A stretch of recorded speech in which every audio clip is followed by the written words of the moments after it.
Bonjour, c'est Ed pour une vidéo spéciale Tesla, on va dire, puisqu'en fait on va faire la revue de trois produits Tesla différents. C'est des produits qui sont suffisamment simples pour ne pas forcément justifier une vidéo complète pour chacun d'eux, mais suffisamment intéressants pour qu'ils méritent largement une revue. Le premier, c'est l'Invader 3, c'est une box qui n'est pas spécialement récente.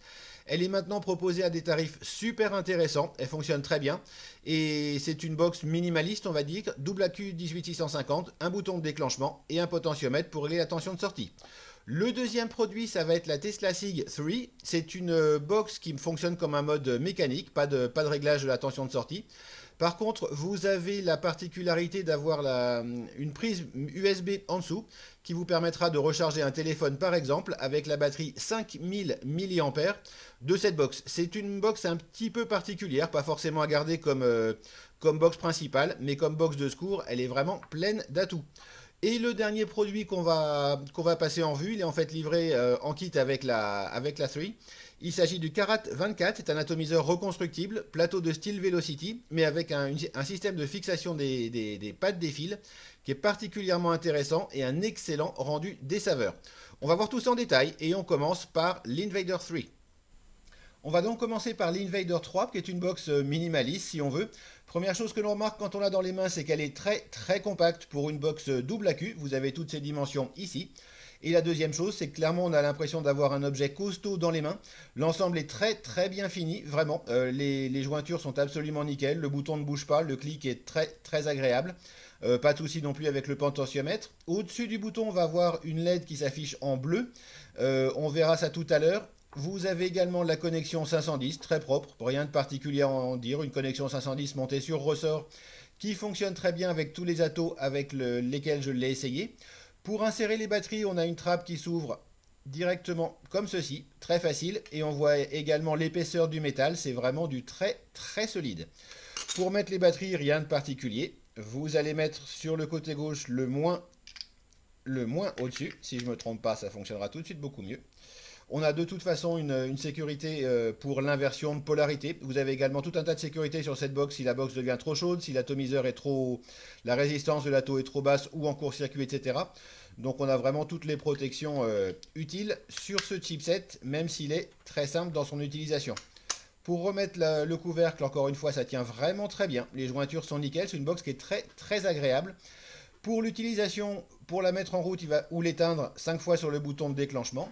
Quand vous allez vaper, la lumière va s'allumer en bleu et vous aurez la lumière qui va clignoter s'il y a une erreur. Pour voir en fait, le clignotement sera différent selon l'erreur. Là, vous pourrez vous reporter au mode d'emploi, bien sûr. Pour l'utilisation, en fait, pour vaper, vous appuyez sur le bouton, rien de magique. Cette box ne fonctionne qu'avec le contrôle de la tension. Et uniquement le contrôle de la tension. Vous avez pour ça un potentiomètre en dessous avec une échelle graduée de 1 à 5. Pour régler la tension, il suffit de tourner la petite flèche sur la position qui vous intéresse. Plusieurs remarques par rapport à ça. Le premier, c'est un petit regret, c'est qu'en fait ces chiffres de 1 à 5 ne signifient absolument rien. La position 1 correspond en fait à une tension de sortie de 3,7 volts. La position 2 correspond à une tension de 4 volts. La position 3, 4,6 volts. La position 4, 5,4 volts. Et la position 5, 6,6 volts.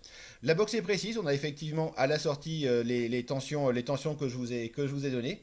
La box va effectivement de 3,7 à 6,6 volts comme annoncé. Et la puissance maxi est censée être de 240 watts. Là par contre c'est un chiffre qui est un petit peu stupide en fait quelque part. Puisque vous réglez la tension en volts, la puissance maxi va surtout dépendre du style de résistance que vous allez monter dessus. Et c'est un point qu'il faut voir en détail. L'Invader 3 accepte à peu près toutes les résistances à partir de 0,1 ohm. Je vous ai fait un tableau en fait pour voir la correspondance entre le réglage donc au niveau du potentiomètre, donc la tension de sortie, et la puissance réelle que vous allez sortir en fonction de votre résistance. Vous avez tous sur le tableau la position 1 qui correspond en fait à 3,7 volts. Vous allez pouvoir avoir entre 130 et 436 watts, au moins théoriquement, en fonction du réglage. Donc avec une résistance de 0,10 ohm. Si vous mettez la flèche sur la position 1, vous aurez une tension de sortie de 3,7 volts, donc une puissance de 130 watts. Et en position 5, vous aurez 6,6 volts, ce qui correspond en théorie à une puissance de 436 watts. Il est évident que ça... Très franchement, j'ai pas fait le test. Je ne sais pas si donc en position 5 avec une résistance de 0,1 ohm, la box va bloquer la puissance maxi à 240 watts ou si elle va faire fondre soit les batteries, soit le chipset. Donc clairement, une box que je ne vais pas recommander du tout aux débutants simplement pour cette raison-là. C'est qu'il faut quand même avoir une petite idée de ce qu'on fait et adapter en fait votre montage en fonction de la puissance, de la plage de puissance que vous voulez avoir. Par exemple, si vous mettez un montage en 0,50 ohm, vous pourrez avoir une puissance de sortie de 26 à 87 watts avec ce réglage, donc selon la position que vous allez sélectionner sur le potentiomètre. Si vous utilisez une résistance de 1 ohm, vous pourrez avoir une puissance de 13 à 44 watts, etc. Vous avez tous les chiffres sur le tableau. Au final, ce qu'on peut en conclure, déjà encore une fois, c'est que ce n'est pas une box à recommander à quelqu'un qui commence. Il faut avoir une petite idée de ce qu'on fait. Ensuite, si vous mettez par exemple une résistance de 0,50 ohm, bah, le fait de pouvoir aller de 26 à 87 watts sera parfait dans la quasi-totalité des cas. Avec une résistance de 1 ohm de 13 à 44 watts, pas de souci, même si vous serez globalement plutôt entre 13 et 20 watts en général avec une résistance d'1 ohm. Par contre, effectivement, si vous allez en dessous de 0,25 ohm, et je pense en particulier à des résistances aussi basses que 0,1 ohm, globalement, vous serez tout le temps sur la position 1, ou voire 2, voire 3, mais évitez d'aller au 4 ou au 5, là je vous garantis pas ce qui se passe.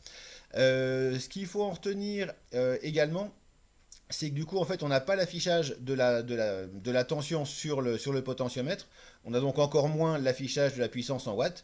Quand vous allez utiliser cette box, ce qui fonctionne le mieux, et c'est vrai pour toutes les box de ce style-là, vous allez mettre votre atomiseur. Si vous avez une résistance toute prête, bah, vous connaîtrez la résistance.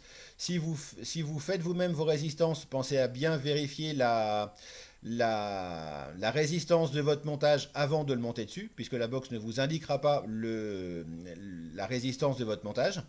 Ensuite, vous mettez le potentiomètre sur la position 1, vous essayez de vaper, et vous montez ensuite progressivement jusqu'à avoir la vape qui vous convient. Ensuite, effectivement, la box permet d'avoir une très très bonne autonomie. C'est un point également, probablement du fait de la simplicité du chipset. La vape est excellente, vous avez ici le tracé à l'oscilloscope. Ce qu'on peut remarquer, c'est que contrairement à beaucoup de box dans ce style-là, on n'a pas un signal pulsé, mais on a bien un signal continu. Encore une fois, la box est précise, le signal est très propre. L'ondulation du signal que l'on a ici, donc sur le tracé à l'oscilloscope, est sur une amplitude de 0,1 volts, ce qui est encore une fois très propre. La box donne vraiment une impression de vape très lisse et très agréable. Au final, c'est une box que j'apprécie beaucoup justement pour sa simplicité et également son agrément quand on l'a dans les mains. C'est une box qui est vraiment très agréable, très sympa, un côté sobre que je trouve vraiment agréable. Et encore une fois, une excellente vape. Une remarque que je vais réitérer, une box toutefois à n'utiliser et donc à n'acheter que si vous savez un minimum ce que vous faites et si le tableau que l'on a vu tout à l'heure, donc avec les plages de puissance disponibles en fonction de la résistance que l'on monte dessus, vous dit quelque chose. Sinon, effectivement, c'est une box qui en plus est maintenant proposée facilement aux alentours de 30 $ et vu la qualité de fabrication et la vape qu'elle propose, c'est un très très très bon produit. Le deuxième produit que l'on va voir est un petit peu particulier. En fait, il s'agit de la Tesla Sig 3. C'est une box qui fait également powerbank. Au niveau définition, bah, comme l'Invader, il n'y a absolument rien à lui reprocher. C'est vraiment du costaud. C'est une box donc, qui n'offre absolument aucun réglage de puissance ou de tension. Elle fonctionne comme un mode méca. Donc la tension qui va sortir vers votre montage sera tout simplement la tension de la batterie. À pleine charge, la batterie interne fait 4,2 volts. Vous aurez donc 4,2 volts sur votre montage. Et au fur et à mesure où la batterie va se décharger, bah, la tension au niveau du montage va baisser également, encore une fois exactement comme un mode méca. Petite différence quand même avec un mode méca, c'est que le volt drop, la baisse de tension quand l'accu est en charge, est extrêmement faible avec cette batterie. Du coup, quand la batterie est vraiment chargée, à 4,2 volts donc, ça enverra sensiblement plus qu'un mode méca classique avec même une voire deux 18650, tout simplement parce que le volt drop est très faible et que la tension en charge est en fait très proche de la tension à vide. Ça parlera à ceux qui se servent effectivement de mode méca. Mais si vous avez un montage qui est parfait pour un mode méca, avec une batterie chargée à fond, vous serez surpris, ça enverra effectivement plus fort avec ce mode. C'est simplement lié au fait, encore une fois, que la batterie a un volt drop ridicule. C'est une batterie à l'intérieur, une batterie interne, donc on ne peut pas remplacer. Pour la recharger, vous avez une prise micro USB à ce niveau-là. Et donc c'est une batterie LiPo qui encaisse des décharges de 40 ampères et qui a une capacité de 5000 milliampères. Donc vous aurez une autonomie énorme. Et c'est le truc, hein, le petit bonus en fait intéressant avec cette box, c'est que vous avez en dessous un port USB qui vous permettra de vous en servir comme d'un power bank, d'une réserve de jus, pour recharger un téléphone portable par exemple. Même si vous rechargez un téléphone sur 2000 milliampères par exemple, ben, il vous en restera encore 3000 pour vaper. Pour mettre la box en route, on se sert du seul et unique bouton, qui est un petit peu le même style de bouton que les X-Cube, un bouton latéral. Pour allumer ou éteindre, 5 fois sur le bouton de déclenchement. Et pour vaper, bien sûr, on appuie sur le bouton. La box a des protections en cas de court-circuit, de résistance trop basse, et monte jusqu'à 150 watts en décharge. Au final, c'est pas forcément un produit que je vous recommanderais, ce n'est même pas un produit que je vous recommanderais comme seul et unique box, simplement parce que les amateurs de mode méca bah, garderont leur mode méca, et que si vous souhaitez une régulation quelconque au niveau de la sortie, vous ne l'aurez pas. Par contre, c'est une box que j'apprécie vraiment comme box de secours, la box à avoir en plus au cas où il y aura un souci avec la box qu'on prend d'habitude, simplement parce qu'elle fonctionne très bien dans ce cas de figure-là. Une batterie de 5000 milliampères, ça laisse plein de marge de manœuvre, et que en plus, si on tombe en carafe de batterie avec son téléphone portable, bah, ça permet de recharger. Du coup, ça fait un petit peu la double utilisation, powerbank et box, on va dire box de secours. Et pour ça, c'est un produit qui est vraiment, vraiment intéressant. En fait, du coup, je me suis aperçu depuis que je l'ai, que je la laisse facilement dans mon sac comme box de secours et batterie de secours éventuellement pour le téléphone. Troisième et dernier produit Tesla de cette revue, le Carat 24. C'est un atomiseur donc en 24 mm comme son nom l'indique. Un atomiseur reconstructible bien sûr. Vous aurez dans l'espère un drip tip de rechange et tout ce qu'il faut comme joint, coil tout prêt, etc. Pas de souci de ce côté-là. Ce qui est intéressant, on va faire une revue relativement rapide. Ce qui est intéressant donc avec cet atomiseur, le réglage se fait en bas vraiment comme d'habitude. Pas de souci au niveau de la connexion 510. Elle ressort proprement du filetage. La partie vraiment intéressante va se situer au-dessus. Au début, les joints sont un petit peu durs. Voilà, ça vient. On va rapidement voir le remplissage. Un top fill, encore une fois, vraiment tout ce qu'il y a de plus classique. La cheminée est énorme et correspond très bien au flux d'air qu'on va avoir avec cet ato, qui est un flux d'air super aérien. Encore une fois, un ato parfait pour l'inhalation directe, la vapeur directement dans les poumons. Absolument pas prévu pour l'inhalation indirecte, donc la vapeur d'abord dans la bouche, puis dans les poumons.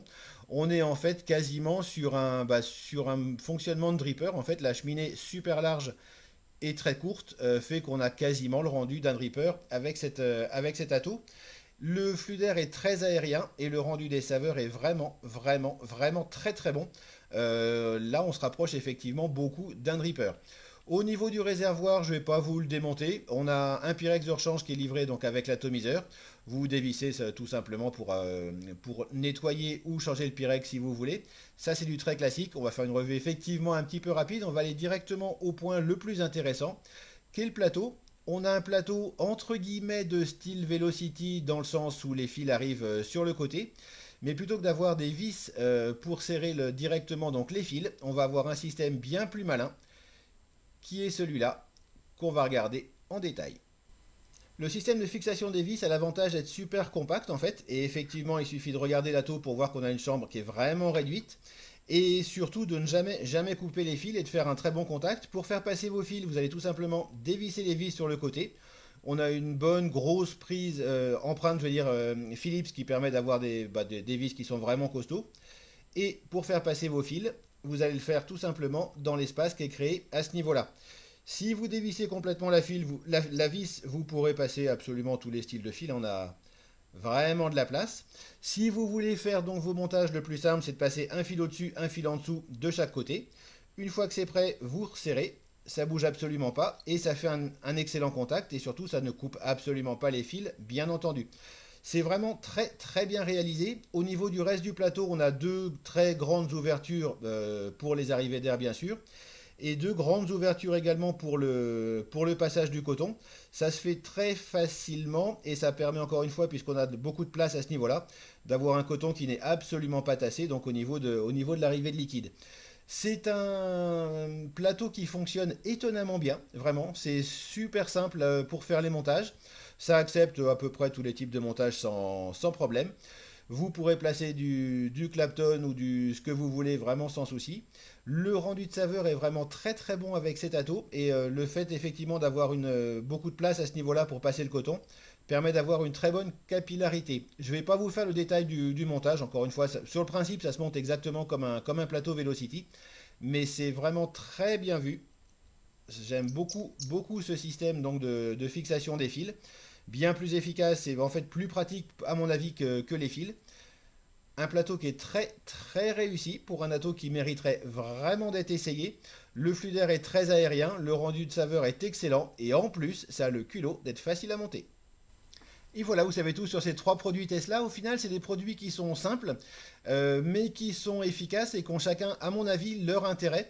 L'Invader 3 fonctionne vraiment très bien. Si vous cherchez une box minimaliste avec simplement donc le réglage de la tension de sortie, qui soit de très bonne facture et qui soit globalement très agréable à utiliser, ça reste un excellent produit, d'autant plus qu'effectivement il est proposé à un tarif super intéressant. Vous la trouverez facilement vers 30 $ à tout casser. La Tesla Sig 3 est un produit plus intéressant comme on va dire batterie et mode de secours. Et l'atomiseur est en fait une petite surprise. J'en ai pas fait la revue détaillée. Clairement, c'est trois produits qui ne s'adressent pas forcément aux débutants, qui clairement ne s'adressent pas du tout aux débutants. Donc, bah, du coup, effectivement, bah, vous saurez effectivement faire les montages sur cet ato, ou voir les limites soit d'un mode mecha qui fonctionne comme un mode mecha comme la 3, ou les limites de l'Invader par rapport justement au montage que vous pourrez mettre dessus. Si vous avez des petits doutes sur ce qu'il y a derrière ce que je viens de dire en termes de technique entre guillemets, bon, le mot est c'est un peu un grand mot mais c'est un peu l'idée, passez simplement votre chemin par rapport à ces produits, c'est clairement pas ceux qu'il vous faut. C'est des produits qui vont plus concerner des gens qui vont faire du reconstructible ou qui ont déjà quelques notions par rapport à la loi d'Ohm, etc. Au final, ça reste quand même trois vraiment bons produits, particuliers, moins électronique que ce qu'on voit d'habitude, moins électronique que ce dont je fais la revue en général, effectivement. Mais trois produits qui ont vraiment leur place, comme batterie mode de secours, comme ato à essayer, vraiment il vaut le coup, et comme box très simple, qui est vraiment très agréable à utiliser au quotidien. Si vous avez d'autres questions sur ces produits, effectivement j'ai fait la revue plus rapidement que d'habitude, n'hésitez pas à les poser dans les commentaires de la vidéo YouTube. Si vous appréciez cette chaîne, bah, n'hésitez pas à vous abonner en cliquant ici. Il me reste à vous souhaiter une excellente vape et à la prochaine.